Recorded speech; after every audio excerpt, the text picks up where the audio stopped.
Dentro de los síndromes autoinflamatorios realmente hay muchas enfermedades. La más frecuente de ellas es la FMF o fiebre mediterránea familiar. Un cuadro de fiebre, sobre todo, pero también de dolores articulares, sobre todo de dolor abdominal, de inflamación del peritoneo, sin que haya realmente una infección subyacente, y que es más frecuente, por eso tiene este nombre de mediterránea, en el arco mediterráneo. Y tiene un patrón de herencia familiar, como bien dices. Realmente ahora sabemos qué gen y qué buscar, pero hasta hace poco, hasta hace unos años, cuando no teníamos el estudio genético, lo que hacíamos realmente, parte del diagnóstico era al observar que diferentes miembros de una familia tenían estos síntomas de fiebre y de dolores, de inflamación recurrente. Recurrente significa que a lo mejor a lo largo de un mes, pues durante 2 o 3 días, tenemos o más, depende del tipo de enfermedad, tenemos este tipo de inflamación, con dolores articulares, manchas en la piel o sobre todo inflamación del peritoneo. La enfermedad en mi caso debutó con 7 años, pero el diagnóstico, pues al no haber estudios genéticos en esa época, se alargó hasta los 37 años. Muchos fármacos, muchas pruebas que no te hacían nada. Yo recuerdo como a los 17, 18 años. Empezaron curiosamente con unas colonias infantiles de las cuales yo era monitor. Me empezaron a coger unos dolores de barriga y me tuvieron que llevar a un hospital, interrumpieron las colonias, llevaron a un hospital, estuve allí unos días y no sabían qué tenía. Pero luego tardaron 10 años en hacerme un diagnóstico y mientras tanto muchas crisis. Lo importante también de diagnosticar de manera precoz al paciente es minimizar la exposición a fármacos que a veces utilizamos para intentar controlar estos procesos, pero que también son fármacos tóxicos. Y a veces una de estas enfermedades se confunden porque tienen síntomas parecidos a otras enfermedades. Después del diagnóstico, aunque estaba mucho más tranquilo, todavía tuve crisis y todavía la cosa no se fue tan deprisa, pero claro, había un antes y un después muy claro. Luego, a pesar de todo, se complicó porque al cabo de unos años derivó la cosa en una amiloidosis renal secundaria. Pero incluso antes de esto, debido a que he tenido 2 hijas, para tener la segunda hija hubo de estar un tiempo sin tratamiento de colchicina y eso fue también bastante duro. El tratamiento no es curativo, entre comillas, es decir, no te lo tomas y te olvidas de la enfermedad. No, me siguen dando crisis, pero menos, con lo cual eso es lo mejor, el diagnóstico. Y tener unos derechos gracias a ese diagnóstico, que eso es otra lucha que tendremos que ponernos en marcha, porque no está reconocido. Es decir, tenemos una enfermedad como cualquier otra, pero no está reconocida todas las limitaciones que vamos a tener en el camino. Y esa es otra lucha. A mí la pregunta de qué ha supuesto el diagnóstico de la enfermedad sí que me ha resultado muy interesante, porque en mi caso ha supuesto algo muy positivo, que es el alivio, es decir, ya por fin encajan las piezas y ya entiendo y le puedo explicar a mi madre qué era lo que me pasaba cuando era pequeña y bueno, te quita unas preocupaciones que siempre tienes de será otra cosa. Bueno, pues ya le pones nombre y apellido y es un alivio en realidad. Lo importante es hacer el diagnóstico cuanto antes y el tratamiento cuanto antes. Muchas veces vemos gente que al ser diagnosticado de una enfermedad crónica, pues abandona los estudios, no vertebra su vida como la tenía prevista antes y eso es un error.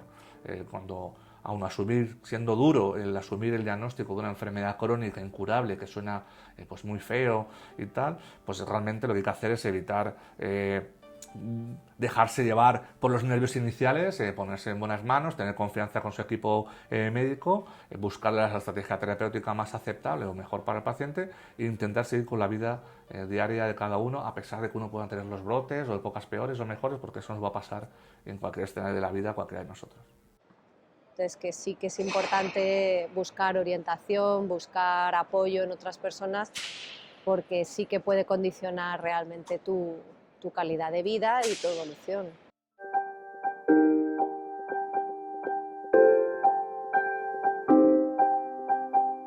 Es que muchos de estos pacientes que tienen una fiebre recurrente, un proceso autoinflamatorio, también pueden tener complicaciones graves infecciosas. El paciente un día puede tener una neumonía, una meningitis, una infección de orina Y esto muchas veces también el médico de atención primaria o el médico de urgencias puede tener una labor importante en diferenciar si es una complicación de este tipo o realmente puede ser un brote.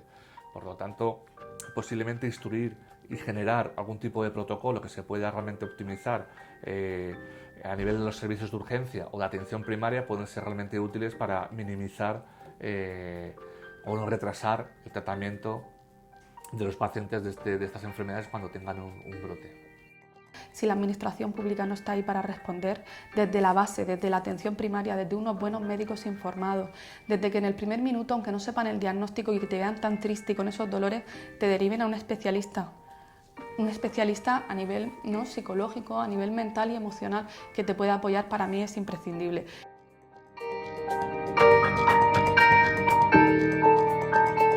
Y sí que es verdad que todo ese tipo de avalancha de enfermedades, de información, también obliga a que cada vez más haya una relación médica multidisciplinar.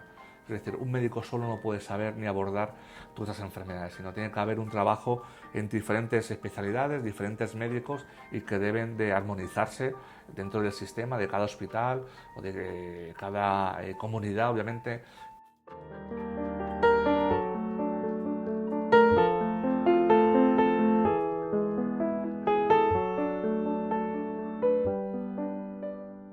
Hay mucha latencia desde que aparece un fármaco de investigación, se acaba aceptando por las agencias reguladoras de la industria farmacéutica, pues la Agencia Europea del Medicamento acepta o licencia una medicación, pero como son medicaciones caras, a veces cuesta mucho que lleguen a los pacientes. Y esto sí que es lo que hay que ir poco a poco pues haciéndolo ver al sistema sanitario, que estas enfermedades, si no se tratan, pueden ser graves, pueden tener complicaciones que van a salir más caras a largo plazo y que prevenir siempre es la mejor inversión.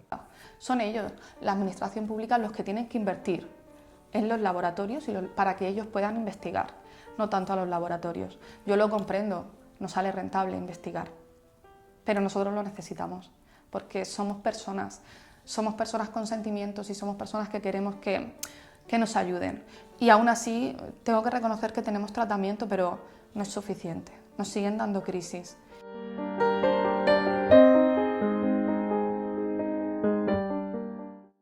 Sí que dar a la sociedad en general, la sociedad que incluye también a los médicos, las sociedades científicas, la sociedad de pacientes y también la industria farmacéutica, ¿no? Que al fin y al cabo es muchas veces la que promueve la investigación con una idea obviamente de rentabilidad futura, pero que es la que también participa de la asistencia sanitaria de una manera, aunque sea más orientada al beneficio. Y de manera que yo creo que a la sociedad lo que hay que decirles es que no hay que abandonar a ningún paciente,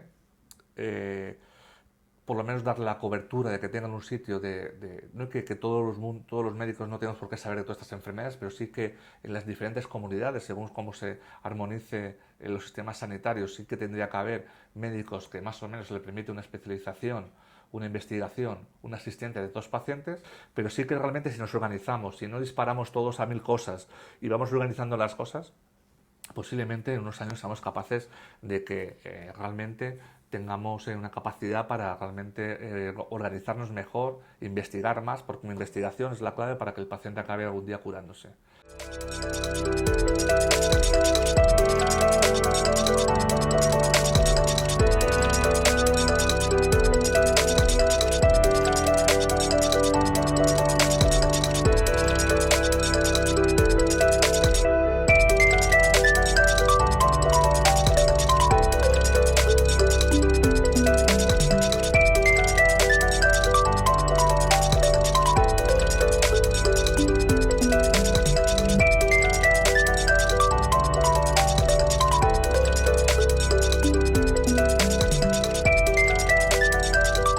Una vez que aceptas la enfermedad, que aprendes a vivir con ella, aprendemos a dominarla, a que ella no nos domine, a que ella no decida cuándo, qué hacer y cuándo nos dan las crisis, sino a luchar.